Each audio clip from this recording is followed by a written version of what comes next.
Dungeon Doomhands Let's Talk Lore, a podcast. Awesome. Welcome back to Let's Talk Lore. Tonight, Chris and I are going to talk about a subject that actually came up in a recent session, riddles, and how they are sort of annoying. And to me, as a DM, they are underutilized. And what I mean by that is they have such a good potential to add value to the game that I think certain DMs and players don't see. So with that, I want to ask Chris, what do you think about riddles in the game? Personally, for me, I am not great with riddles. So the number of times when they've been, like, you go to a door or a gate that you have to get through, and it's like, all right, you guys need to solve this riddle, or you can't get through it. And it's like, there's no way I can guarantee that I'm gonna be able to do this. So it's right. It feels like well, it's like they ask you questions. Obstacle. Yeah, it's like they ask you questions, and it's sort of well, it's one of two things. Just like you, I'm terrible at them, and I have an issue where I'll just blurt out what I think it is, and it's not necessarily the right answer. But with riddles, it's like, to me, the way that we play them, and I'm going to stop playing them this way, it sort of takes away from player engagement. So you're engaged, you're in Absolutely. your player's character, and you're a barbarian, and you go up to the door, and there's a riddle that you have to answer. And guess what? You maxed out on strength. Now, if it was not a riddle, and it was just a closed door, you would roll some dice and break down the door. Yeah. Now, and you would do that in your character's form. You wouldn't break character. You wouldn't take out of engagement. You wouldn't break character for the other players. So there's a way to play the riddles with player engagement involved, and I think that is a key aspect of this that's missing. So, you know, I play Dungeons and Dragons because I like the escape. I like the player engagement. It's a great game. Anything can happen. It's awesome. Player engagement, role play, all that stuff. I don't play for riddles. You know, if I knew how to answer all the riddles, I probably would be, you know. If I wanted to sit down and answer a bunch of riddles, I'd go to a random webpage of random riddles or something. Yeah, someone when I do, doing that. You know, I do the research on this, and they were like, crossword puzzles. Do you do them? No? Okay, then don't do riddles. But one cool way that I read about, from a different perspective and how to do riddles, it's like you do checks. You're stumped as a player, you're stumped, but like maybe you do an intelligence check as the barbarian at the door, and maybe you get a natty 20, and maybe, you know, the dungeon master describes the answer to you in a way that you know what it is. And I'm putting the way that I'm going to go about doing this from here on out, at least until my perspective changes in our game, is that I'm going to sort of put it on the dungeon master. Riddles are bad because of, in my opinion, the way that dungeon masters choose to run them. It's like, yes, you know, I agree. How do you give a clue to the answer to the riddle without giving it away? Well, that's on the dungeon master. So when you're doing your tables, I think you do it just like, you know, you're going to have one riddle, and that riddle is going to be essentially the room's puzzle. You should think about it like that and have a little bit of a different. You should have a spectrum of clues, essentially. So it's like 1 through, you don't have to have like a ridiculous one, but it's like, you know, maybe you have a clue for 1 through 5, and then 5 through 15, and then 15 through 20. or 15 through 18, and then 18 above you get the answer or whatever it is. But you should hint towards it. So like it shouldn't just be like what we played last time was just like the statue guy or the dwarf was asking you riddles and you were supposed to answer them, and that was it. It wasn't really like that great. I liked it because you guys were role played around it and got the guy drunk. That was hilarious. But sometimes you don't have like inventive players like yourselves. During some of my research for this, one way that has really changed my thought on bringing riddles into a game as a DM, I know for me, since I am not great with riddles, I'm getting better at riddles. I never really bring them in because I'm like, I don't enjoy doing this, so I don't want to throw this on the players.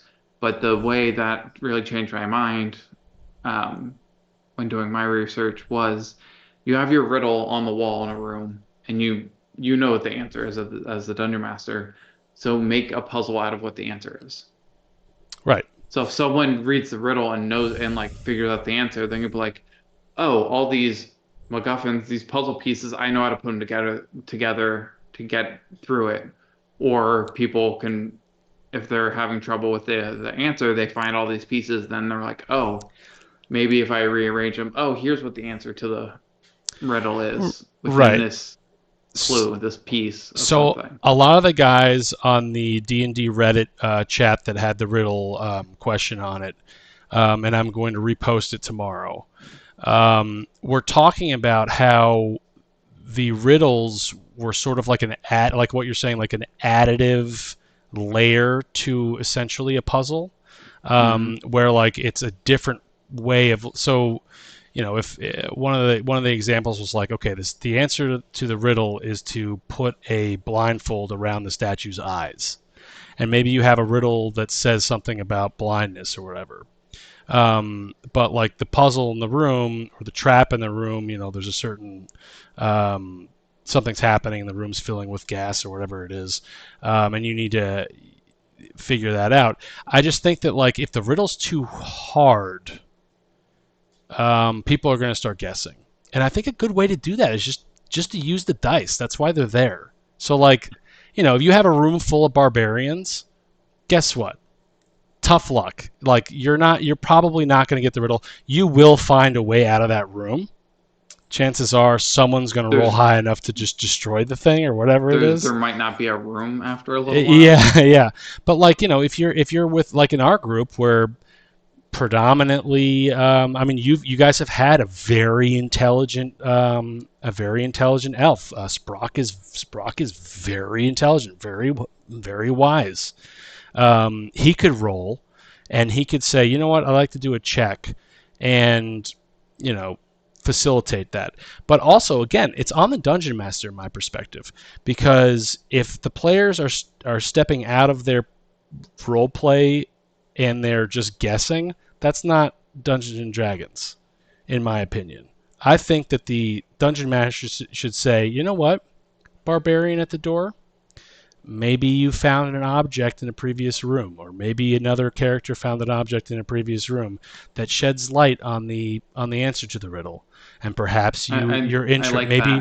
Maybe your like roll gives you interest. Roll for a hint. Yeah, exactly. Yeah. Exactly. But there should also be repercussions for not rolling well, and that's up to the DM to do as well. So you make a game out of it, and that is really cool. I like that. Like if you get a natty 1, maybe you add another word in there. Or you automatically fail the trap. Yeah, exactly. So if it gets slow with riddles, you can always just bail, just like any other thing. But it's just like a difficult trap. Like you should be able to roll perception, roll insight, roll investigations, do your strength. Maybe there's a dexterous thing. Maybe you want to use your animal handling, so on and so forth. You should be able to use all of those in your riddle. And one of the things I was telling you about that I think is sort of unique in how I think that we came to the conclusion here, and how to do riddles, is that it doesn't just have to be like an investigation intelligence thing. Like, Hmm. for example, your Lone Star, your Lone Star character a while ago when he was alive, R.I.P. He happened to be a captain of a ship. He had a he knew the ship, so maybe he knows a little bit more about the ship, or maybe he has a what's it called, that word I'm going for, the like an animal handling. Maybe he has the focus on animal handling and the focus on medicine. Maybe he chose that when he was creating his character, the disciplines, and maybe Skills. yeah, the Proficiencies, proficiencies, and maybe like Matt's proficiency in medical for some reason, like maybe that there's so many, it's such a variety of different skill sets that one of those is probably going to point towards the answer to the riddle, and it's up to the Or DM to study the or you character could study give, sheets. yeah, you You can know? give the answer in relation to whatever Yeah, their specialty would be. yeah. Yeah. I mean, I obviously don't use riddles all the time, but like I think that they're underutilized. I think that the way I played them last week was not as good as I wanted to.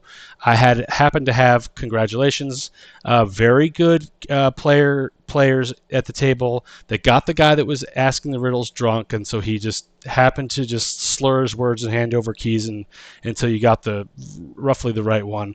But it's like, we were on the ship, I don't know, like about a year ago, and like the whale was asking simple riddles, and it was just like it took the whole momentum of the game out of it for me. Hmm. And I think that if you were to use the character and rely on the character's traits, that's probably the way you should do riddles. And I think it's going to be really fun. I cannot wait for you guys to go back to the traveling area to do those riddles again, because like that's going to be insane. Well, yeah, for just like that straight statue question answer, I like that. Yeah. That's clean. Makes it far less frustrating as a player, being like, I have no clue what this could possibly be. The next time you are DMing, and this goes for everyone, not just Chris, but especially Chris, Mhm. and I want you to take a very simple riddle, and I want you to be like, roll me an animal handling, and maybe like you have a memory of the time when you were on a horse and you put blinders on the horse, and that sort of Mhm. signals to you that perhaps this statue needs blinders, and Well, you know that memory is sticking in your mind right now for some reason. yeah, and I'm blind, Yeah. so Well, I'm definitely gonna be using riddles in some fashion in our next in your oh next yeah. break. Yeah, I'm going to write some comments about the riddles just in case you are just tuning in.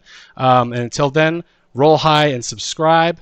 We will be back shortly with a guest, and we're going to figure out just exactly who killed who shortly.